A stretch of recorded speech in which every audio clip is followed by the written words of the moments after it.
പിതാവിൻ്റെയും പുത്രൻ്റെയും പരിശുദ്ധാത്മാവിൻ്റെയും നാമത്തിൽ ആമേൻ. ഇവിടെ ഇന്ന് ഏപ്രിൽ 3-ാം തീയതി ദുഃഖ വെള്ളിയാഴ്ച. അമ്മേ പരിശുദ്ധ അമ്മേ, അമ്മേ പരിശുദ്ധമേ, ദൈവമാതാവേ, കൃപാസനത്തിലൂടെ ഞങ്ങൾക്കും ഞങ്ങളുടെ ദേശത്തിനും അമ്മ മധ്യസ്ഥം തേടി തന്ന എല്ലാ അനുഗ്രഹങ്ങൾക്കും കൃപകൾക്കും ഞങ്ങളിപ്പോൾ ഹൃദയം നിറഞ്ഞ നന്ദി പറയുന്നു. അമ്മേ പരിശുദ്ധമേ, ദൈവമാതാവേ, 2004 ഡിസംബർ 7-ാം തീയതി ഉച്ചകഴിഞ്ഞ് 2:30 കൃപാസനത്തിൽ സംഭവിച്ച അമ്മയുടെ പ്രത്യക്ഷപ്പെടലിനെ കുറിച്ച് തിരുസഭയ്ക്ക് സമർപ്പിച്ചിരിക്കുന്ന പഠനരേഖകളുടെ മേൽ സഭാത്മകമായ പഠനം ആരംഭിക്കുവാൻ ഞങ്ങൾ പ്രാർത്ഥിക്കുന്നു.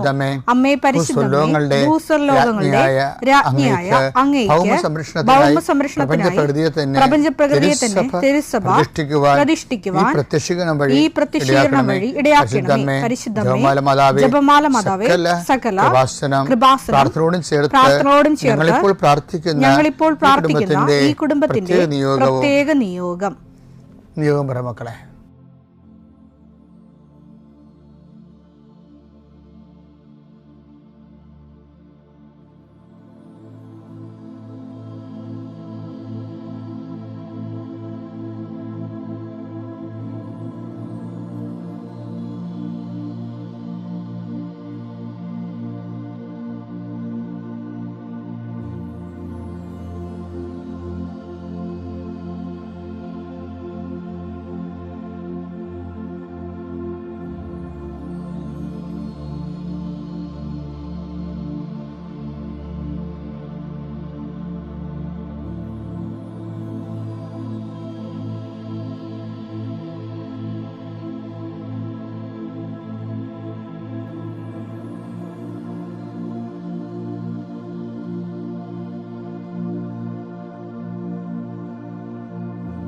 അമ്മയുടെ പ്രത്യക്ഷീകരണത്തിന്റെ ഈ അനുഗ്രഹവേളയിൽ ഞങ്ങൾക്ക് സാധിച്ചു തരുവാൻ കനിയണമേ. ആമേൻ. വിശ്വാസ പ്രമാണം. സർവശക്തനായ പിതാവും ആകാശത്തിന്റെയും ഭൂമിയുടെയും സൃഷ്ടാവുമായ ദൈവത്തിൽ ഞാൻ വിശ്വസിക്കുന്നു. അവിടുത്തെ ഏകപുത്രനും ഞങ്ങളുടെ കർത്താവുമായ ഈശോമിശിഹായിലും ഞാൻ വിശ്വസിക്കുന്നു. ഈ പുത്രൻ പരിശുദ്ധാത്മാവിനാൽ ഗർഭസ്ഥനായി കന്യകാമറിയത്തിൽ നിന്ന് പിറന്ന് പൊന്തിയോസ് പീലാത്തോസിന്റെ കാലത്ത് പീഡകൾ സഹിച്ച് കുരിശിൽ തറയ്ക്കപ്പെട്ട് മരിച്ച് അടക്കപ്പെട്ട് പാതാളങ്ങളിൽ ഇറങ്ങി മരിച്ചവരുടെ ഇടയിൽ നിന്ന് 3-ാം നാൾ ഉയർത്ത് സ്വർഗത്തിലേക്ക് എഴുന്നള്ളി സർവശക്തിയുള്ള പിതാവായ ദൈവത്തിന്റെ വലതുഭാഗത്തിരിക്കുന്നു. അവിടെ നിന്ന് ജീവിക്കുന്നവരെയും മരിച്ചവരെയും വിധിക്കുവാൻ വരുമെന്നും ഞാൻ വിശ്വസിക്കുന്നു. പരിശുദ്ധാത്മാവിലും ഞാൻ വിശ്വസിക്കുന്നു. വിശുദ്ധ കത്തോലിക്കാ സഭയിലും പുണ്യവാന്മാരുടെ ഐക്യത്തിലും പാപങ്ങളുടെ മോചനത്തിലും ശരീരത്തിന്റെ ഉയർപ്പിലും നിത്യമായ ജീവിതത്തിലും ഞാൻ വിശ്വസിക്കുന്നു. ആമേൻ. സ്വർഗ്ഗസ്ഥനായ ഞങ്ങളുടെ പിതാവേ, അങ്ങയുടെ നാമം പൂജിതമാകണമേ. അങ്ങയുടെ രാജ്യം വരണമേ. അങ്ങയുടെ തിരുമനസ് സ്വർഗത്തിലെ പോലെ ഭൂമിയിലും ആകണമേ. അന്നു വേണ്ടുന്ന ആഹാരം ഇന്ന് ഞങ്ങൾക്ക് തരണമേ. ഞങ്ങളോട് തെറ്റ് ചെയ്യുന്നവരോട് ഞങ്ങൾ ക്ഷമിക്കുന്നത് പോലെ ഞങ്ങളുടെ തെറ്റുകൾ ഞങ്ങളോടും ക്ഷമിക്കണമേ. ഞങ്ങളെ പ്രലോഭനത്തിൽ ഉൾപ്പെടുത്തരുതേ, തിന്മയിൽ ഞങ്ങൾ രക്ഷിക്കണമേ. ആമേൻ. നന്മ നിറഞ്ഞ മറിയമേ, സ്വസ്തി. കർത്താവ് അങ്ങയുടെ കൂടെ സ്ത്രീകളിൽ അങ്ങ് അനുഗ്രഹിക്കപ്പെട്ടവളാകുന്നു. അങ്ങയുടെ ഉദരത്തിൻ ഫലമായി ഈശോ അനുഗ്രഹിക്കപ്പെട്ടവനാകുന്നു. പരിശുദ്ധ മറിയമേ, തമ്പുരാന്റെ അമ്മേ, പാപികളായ ഞങ്ങൾക്ക് വേണ്ടി ഇപ്പോഴും ഞങ്ങളുടെ മരണസമയത്തും തമ്പുരാനോട് അപേക്ഷിക്കണമേ. ആമേൻ. കർത്താവേ, നിന്റെ ഉന്നതമായ നാമത്തിൽ ഞാൻ സ്തോത്രം ചെയ്യുന്നു. നീ കുരിശിൽ നിന്റെ ജീവൻ സമർപ്പിച്ച ലോകത്തിൻ്റെ രക്ഷയുടെ ഈ വിശുദ്ധ ദിനത്തെ ജീവിച്ചിരിക്കാൻ കഴിഞ്ഞത്, വീണ്ടും നിന്റെ മരണം പ്രഖ്യാപിക്കാൻ കഴിഞ്ഞത് ഞങ്ങൾ നന്ദിയോട് അനുസ്മരിക്കുന്ന കർത്താവേ. നിന്റെ രക്ഷയുടെ കുരിശ് ഞാൻ ഉയർത്തിക്കൊണ്ട് ആരെല്ലാം തിന്മയുടെ ശക്തികളിൽ അകപ്പെട്ടിട്ടുണ്ടോ, ആരെല്ലാം പാപശാപങ്ങളിൽ വീണിട്ടിട്ട് മുന്നോട്ട് ഗതി കിട്ടാതിരുന്നിട്ടുണ്ട്, യേശുക്രിസ്തുവിൻ്റെ കുരിശിൻ്റെ ശക്തിയാൽ നിന്റെ പാപശാപ ബന്ധനങ്ങളെ ഈശോ നാമത്തിൽ അഴിഞ്ഞു മാറട്ടെ എന്ന് കൽപ്പിക്കുന്നു. കർത്താവേ, നിന്റെ വിശുദ്ധ പൗരോഹിത്യത്തെ മഹത്വപ്പെടുത്തണമേ കർത്താവേ. കർത്താവെ, സഭയിലുള്ള സാന്നിധ്യം പ്രകടമാക്കണമേ. 40 വർഷം ഞാൻ അർപ്പിച്ച കുർബാനയുടെ യോഗ്യതയാൽ കൃപാസ്ഥാനത്താറെ ജീവനോടെ പ്രത്യക്ഷപ്പെട്ട മാതാവിൻ്റെ മാധ്യസ്ഥത്തിൽ ഇന്ന് പ്രാർത്ഥിക്കുന്ന എല്ലാവരും, ഇന്ന് ഓരോരോ കാര്യങ്ങൾക്കായി യാത്ര തിരിക്കുന്ന എല്ലാവരും, ഓരോരോ വിഷയങ്ങൾ ഫോൺ വിളിച്ച് ചോദിക്കുന്നതും അതിൻ്റെ ഉപായം കണ്ടെത്താൻ ശ്രമിക്കുന്നതും നിങ്ങളുടെ എല്ലാ സംരംഭങ്ങൾ സർവോപരി മുതുകിന് മുഴുവൻ നീര് വന്നിട്ട് ഷർട്ട് പോലും ഇടാൻ പറ്റാത്ത ഒരാളെ പുരുഷനെ കാണിക്കുന്നുണ്ട് കർത്താവ്. ആ മകൻ്റെ മുതുകില് കർത്താവിൻ്റെ കുരിശിൻ്റെ നിഴൽ വീഴുന്നു. അവനെ കർത്താവ് സുഖപ്പെടുന്നതിന് വേണ്ടി പ്രാർത്ഥിക്കുന്നു. Lord Jesus Christ, pour out His Spirit, the fire fingers soaked with the precious blood. I command you, in the name of Jesus Christ, you be healed. എൻ്റെ പ്രിയപ്പെട്ടവരെ, ഇന്ന് കർത്താവ്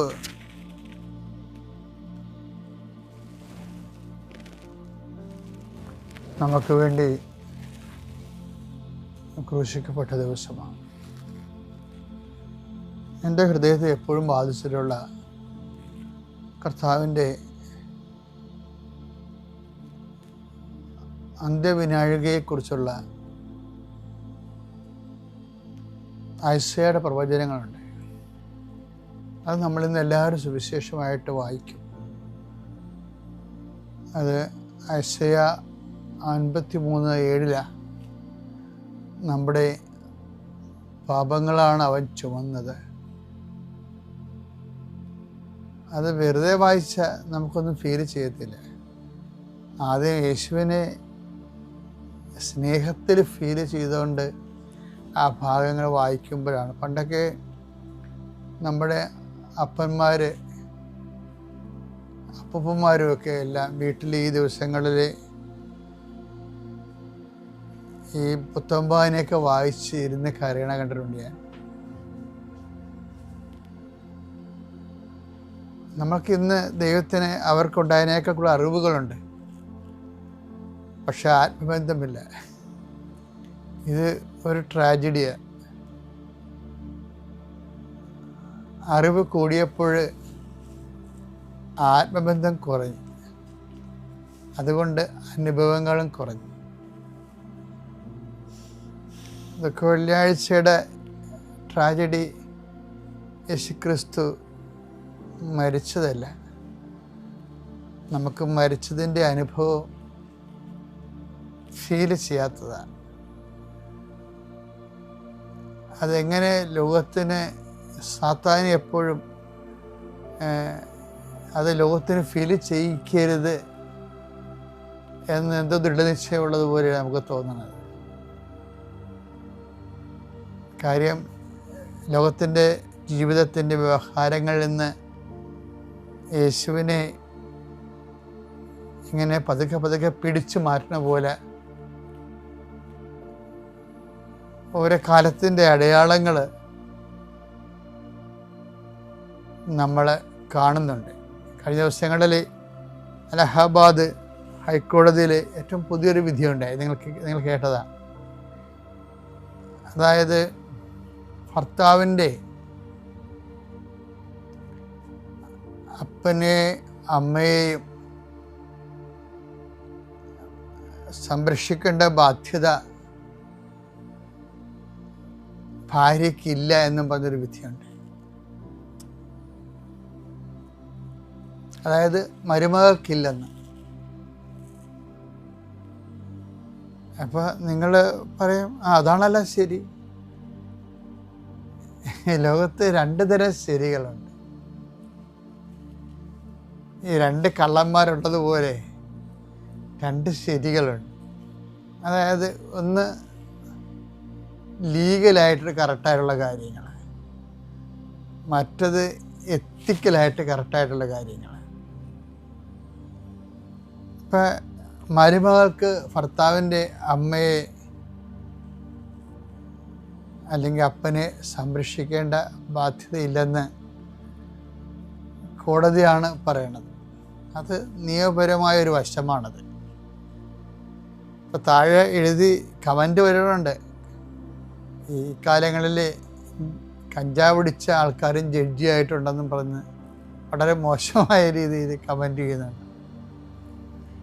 ചിലർ പറയണത് അത് ശരിയാണല്ലോ എന്ന് പറയണ ഒരു ഭാഗമുണ്ട്. വേറൊരു കമൻ്റ് ഉള്ളത്, അങ്ങനെ അപ്പനെയും അമ്മനെയും ഒക്കെ ഉണ്ടെന്നുണ്ടെങ്കിൽ നിങ്ങൾ വേറെ വീട് വാങ്ങിച്ച് മാറി താമസിക്കാൻ, അങ്ങനെ ഒരു കമൻറ്റ് വന്നിട്ടുണ്ട്. നിങ്ങൾ ഈ വീട്ടിൽ താമസിക്കുന്നിടത്തോളം കാലം അത് അവരുടെ രക്തത്തിൻ്റെ മാംസത്തിൻ്റെ വിലയായ വീട് നിങ്ങൾ ഉപയോഗിക്കുന്നിടത്തോളം കാലം അവരെ നോക്കാൻ നിങ്ങൾക്ക് ബാധ്യതയുണ്ട്, കോടതി ബാധ്യതയില്ലെന്ന് പറഞ്ഞാലും എന്ന് പറഞ്ഞൊരു വേറെ കമൻ്റുണ്ട്. ഞാനിപ്പോൾ ഈ ദുഃഖവെള്ളിയാഴ്ച അത് സൂചിപ്പിക്കാൻ കാരണം, ഇത് പല ആൾക്കാർക്കും ദുഃഖവെള്ളിയാഴ്ച രണ്ട് കള്ളന്മാർക്ക് രണ്ടനുഭവങ്ങളാണ് ദുഃഖവെള്ളിയാഴ്ച നൽകണത്. എന്താ വെച്ചാൽ, ഒരാൾ നിയമത്തിൻ്റെ സൈഡിൽ നിൽക്കുക, അയാൾ പറയണതിൻ്റെ അത് കാര്യമുണ്ട്, നീ ദൈവപുത്രനാണെങ്കിൽ നിന്നെയും ഞങ്ങളെയും രക്ഷിക്കുക. ലീഗൽ സൈഡ് അതാണ്. മറ്റേയാൾ പറയണത്,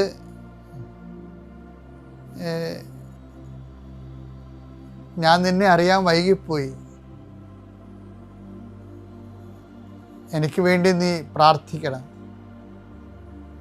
കർത്താവ് ആ പറയുന്നത് ഒരു എത്തിക്സ് ഉണ്ട് ശരിക്കും. കാര്യം ദൈവപുത്രനാണെങ്കിലാണെന്നല്ല ഇയാൾ പറയണത്, ഇടതുവശത്തെ കള്ളൻ. മറ്റേയാൾ പറയണത്, ആണെങ്കിൽ ഞാൻ അപരാധിയല്ലേ,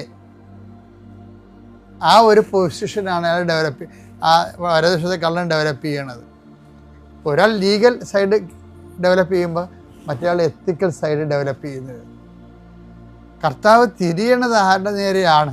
ലീഗൽ സൈഡിൻ്റെ ഒക്കെ അല്ല തിരിയണത്, മറിച്ച് അതിൻ്റെ ധാർമ്മികത നോക്കുന്ന ആളിൻ്റെ അടുത്താണ് തിരിയണത്. കാര്യം ധാർമ്മികത നോക്കുന്നവർക്കാണ് മാനസാന്തരങ്ങൾ ഉണ്ടാകുന്നത്. അതുകൊണ്ട് നീ ഇന്ന് എൻ്റെ കൂടെ പ്രതീക്ഷയിലായിരിക്കുമെന്ന് അവൻ്റെ മാനസാന്തരത്തിന് കർത്താവ് സ്പോട്ടിൽ ഉത്തരം കൊടുക്കുന്നുണ്ട്.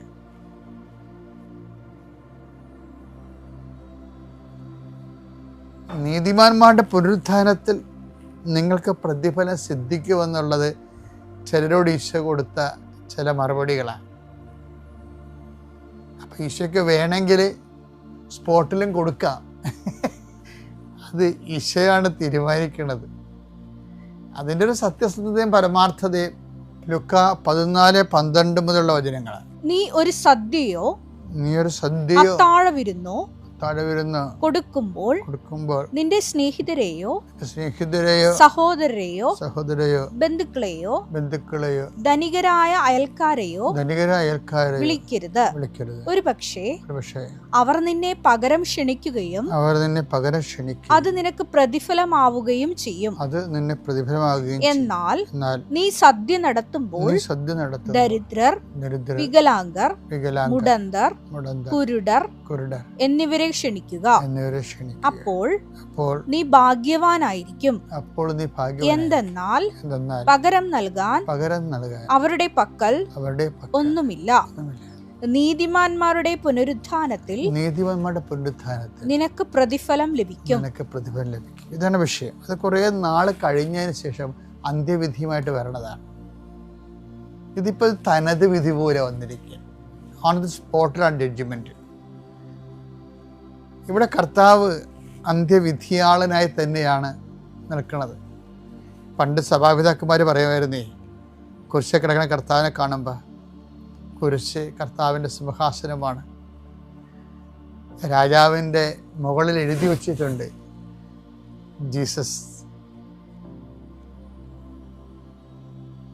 അതായത് അയ്യൻ, യേശു നസ്രേനി, റക്സ്, യുദയോരും, യൂതന്മാരുടെ രാജാവായ നസ്രായക്കാരൻ ഈശോ. അപ്പോൾ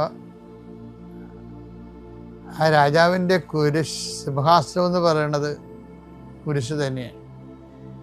സഭാപിതാക്കന്മാർ പറയവേ, ചെങ്കോല് കുരിശ് തറക്കപ്പെട്ട ആണികളും പിടിച്ചുകൊണ്ടാണ് കർത്താവ് വിധി നടത്തുന്നതെന്ന്. അപ്പം അവിടെയും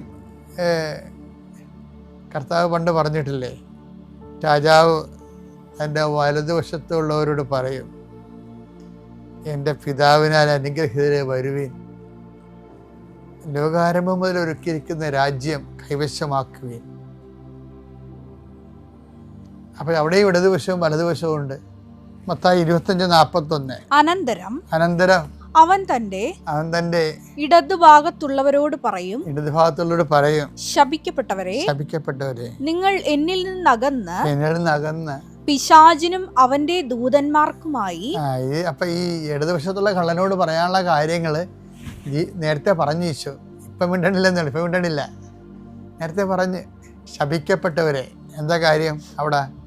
ഈവൻ കർത്താവിനെ തിരിച്ചറിഞ്ഞില്ല എന്നുള്ളതാണ് പ്രശ്നം. ആ വലതുവശത്തുള്ള ആള് തിരിച്ചറിഞ്ഞില്ല എങ്കിലും ആ സാധ്യതയെ അംഗീകരിച്ചു, പിന്നീടത് സമ്മതിച്ചു. ക്രിസ്തുവിനെ സ്വീകരിക്കാൻ അയാളൊരു തുറവിയുണ്ടായിരുന്ന വിഷയം. ഇവിടെ ഒരു പ്രശ്നത്തിൽ നമ്മൾ എത്തിക്സിലാണ് തുടങ്ങിയത്. ഇടതുവശത്തെ കള്ളൻ ലീഗൽ പോയിൻ്റാണ് പറയണത്, എനിക്ക് പ്രൂഫൊന്നും ഇല്ലെന്ന് പറയും. ലുക്ക 23:39. ഇത് ഇടതുവശത്തെ കള്ളന്റെ റെസ്പോൺസാണ്. കുരിശിൽ തൂക്കപ്പെട്ടിരുന്ന കുറ്റവാളികളിൽ ഒരുവൻ അവനെ ദുഷിച്ചു പറഞ്ഞു, നീ ക്രിസ്തുവല്ലേ, നിന്നെയും ഞങ്ങളെയും രക്ഷിക്കുക. അയാളെ ക്രിസ്തുവാണെന്നുള്ള കാര്യം അംഗീകരിക്കാത്തത് കൊണ്ടാണ് അങ്ങനെ പറയണത്. വലതുവശത്തെ കള്ളൻ അംഗീകരിച്ചു, പക്ഷേ ഇടതുവശത്തെ കള്ളനുള്ള ഉത്തരം കർത്താവ് നേരത്തെ കൊടുത്തിട്ടുണ്ട്. അതുകൊണ്ട് അവരോട് കർത്താവ് തൽക്കാലം മറുപടി പറയണില്ല. ഇപ്പം ജഡ്ജി എന്താ പറഞ്ഞത്? ധാർമ്മികമായിട്ട് ഓക്കെയാണ്, പക്ഷേ പേഴ്സണൽ ഫ്രീഡം ഉണ്ടെന്ന് പറയും. അതാണ് അലഹബാദ് കോടതിയിൽ ജഡ്ജി പറഞ്ഞത്. മരുമകൾക്ക് അയാളുടെ പേഴ്സണാണ്, അവർക്ക് അവിടെയുള്ള ഫ്രീഡം ഉണ്ടെന്നാണ് പറഞ്ഞത്. ഒരു ദുഃഖവെള്ളിയുടെ എല്ലാ ശക്തിയും എല്ലാ അതിജീവന അഭിഷേകവും എല്ലാവർക്കും ലഭിക്കട്ടെ എന്ന് പ്രാർത്ഥിക്കുന്നു. പിതാവിൻ്റെയും പുത്രൻ്റെയും പരിശുദ്ധാത്മാവിൻ്റെയും നാമത്തിൽ.